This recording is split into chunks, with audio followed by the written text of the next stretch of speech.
m'appelle Marie-Françoise Coelho, je fais partie donc de l'association La Plume de Pan qui a été créée en 2009. Alors notre mission était de faire découvrir le livre audio en France. Qu'est-ce qu'un livre audio? Un livre audio en fait c'est tout simplement un livre qui est lu par un comédien et puis après en fonction de la maison d'édition, soit il est interprété, soit il est lu par plusieurs comédiens et de temps en temps il y a des habillages sonores, de la musique qui est mêlée, souvent au titre contemporain mais principalement au titre jeunesse. Je pouvais admirer la danse des vivants. Un salon splendide, aux parois d'argent et d'or, aux lustres étincelants, brillants de bougies. À travers ça nous avons donc créé une web radio.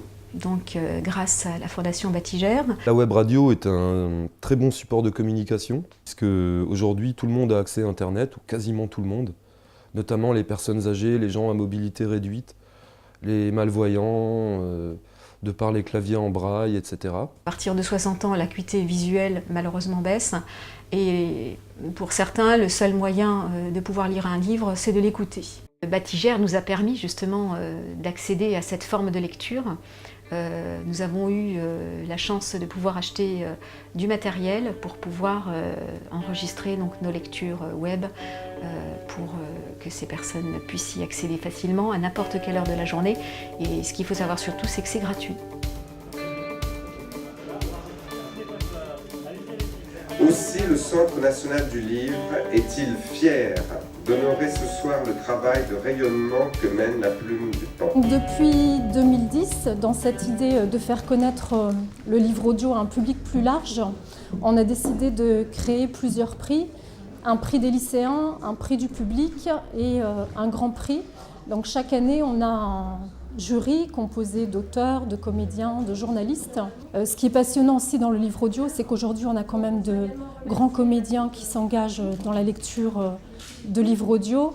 On a notre lauréat classique 2011 de l'année dernière, Michael Lonsdal. Et puis notre parrain cette année, Jacques Weber. Je découvre ça, moi, parce que très longtemps, j'ai refusé ça, je trouve ça pas bien. Je trouvais très dangereux de donner à l'oralité la littérature, parce que j'avais peur que ce soit un moyen fainéant d'accéder à la littérature.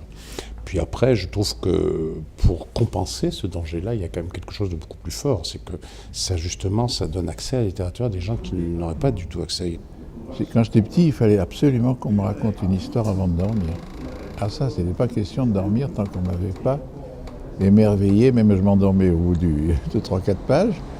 Mais c'était essentiel pour repartir sur un rêve, sur quelque chose d'inhabituel, de différent de la vie quotidienne. Ses camarades Puck, Titania, les filles, et ses mains, quand il dort, sont par Dieu réchauffées. Oh, comme nous serions surpris si nous voyions, au fond de ce sommeil sacré plein de rayons, ces paradis ouverts dans l'ombre.